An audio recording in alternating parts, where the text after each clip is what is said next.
So here you have the eco-village apparently rising within the grid. They've definitely blurred the boundaries between their houses. They're capturing light, they're capturing water, they're doing all these sorts of things on site, including converting waste into resource.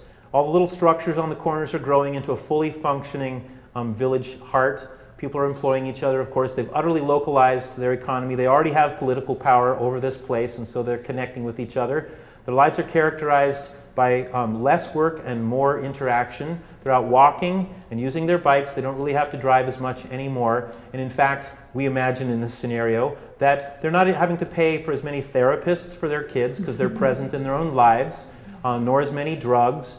And also, if fires break out, they're there to put them out, so they decide to withhold tax money to the fire department. There's not nearly as much going on that requires the police or bureaucrats or other leaders, and so they start to become more self-sufficient. And I suppose this is anarchy, but actually this is what you would call democracy, where people who live in a place create their own lives together. And it's not just about casting votes, it's about saying I love you and getting up every morning, in an indomitable place-based culture.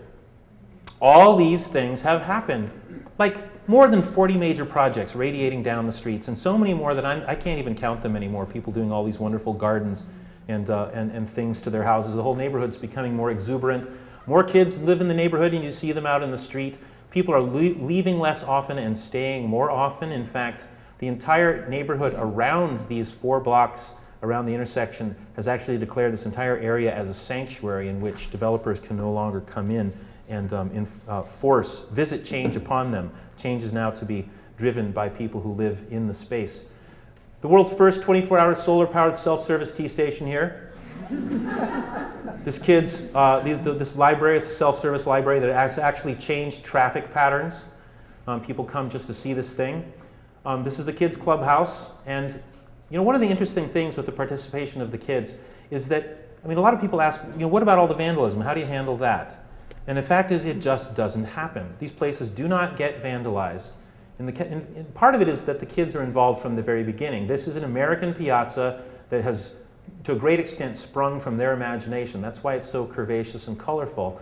And it was the kids' idea to build this beehive-shaped newspaper dispenser for the Selwood Bee.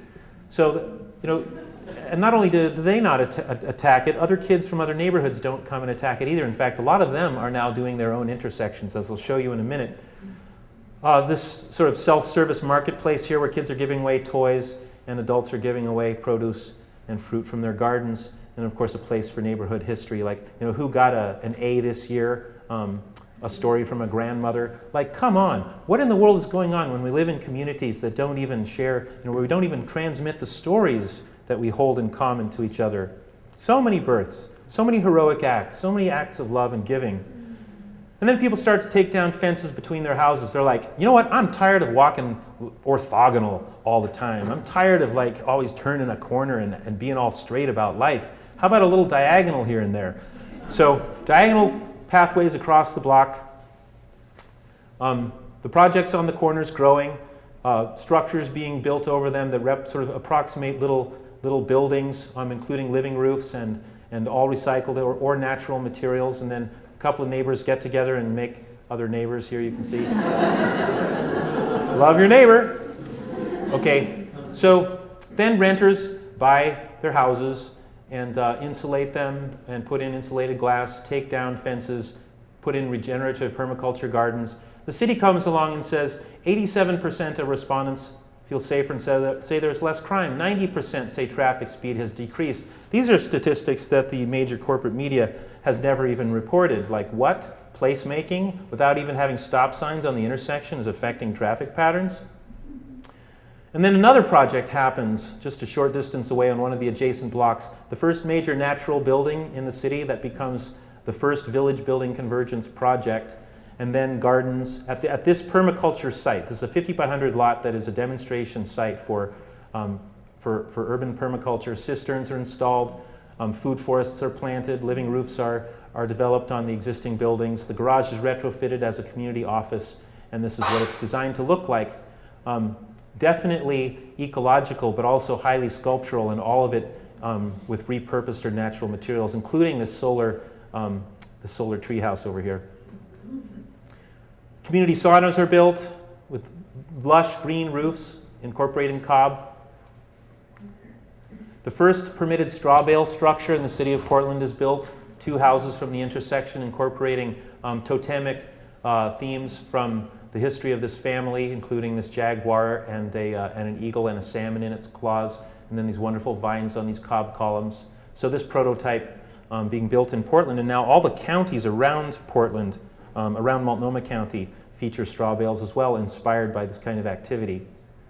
So, criminals, villagers, will you get a cup of sugar around here if you need one? You know, all the things that are going so-called, out of balance, they're going wrong because of our disconnection from each other. As opposed to that, how much gets a chance to go right? How many initiatives can come forth from all of these people that are now sharing their stories and actually creating stories together? Here's an example.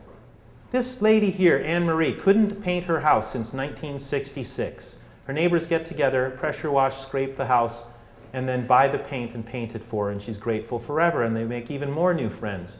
Behind Anne Marie, each one of these houses has all of these stories about all these people helping out in some way. Behind this one, Mary's house caught fire while Mary was at work. All these neighbors rushed to the situation, put out the fire before it damages the house, before the fire department even arrives. Like, our lives could be so different. And there's so much more to say. Anyway, this neighborhood was not finished. And they decided that because the major daily newspaper was not reporting the story, that it was time to take it out on the road.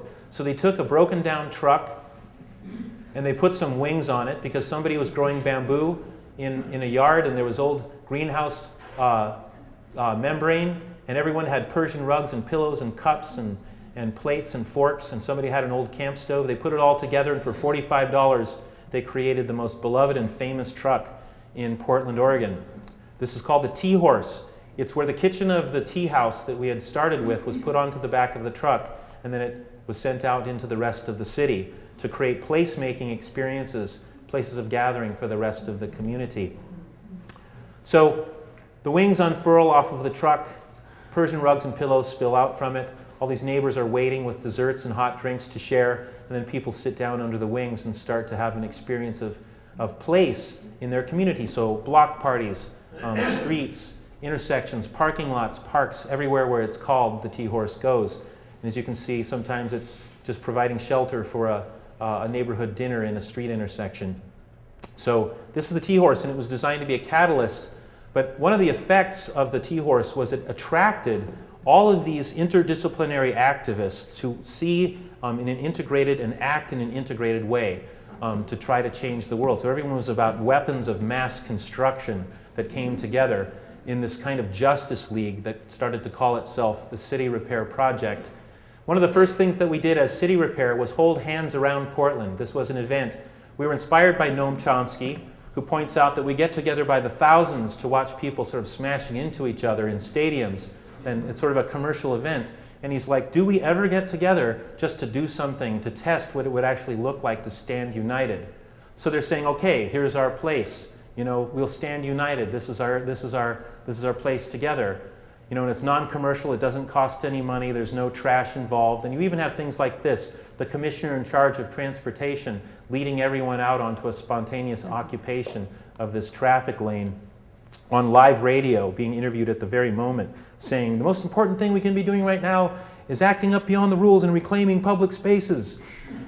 Amazing. Okay, but none of that is as important as this, that either way she looks, to the left or the right, she sees people by the hundreds or even thousands spanning the 2 bridges linking together the north and south and east and west geography of the town. That she sees people treating each other with dignity and respect. That's the foundation of a sustainable culture right there. We need to put in bioswales, we need to do all of these projects that we have to undertake to change our material landscape.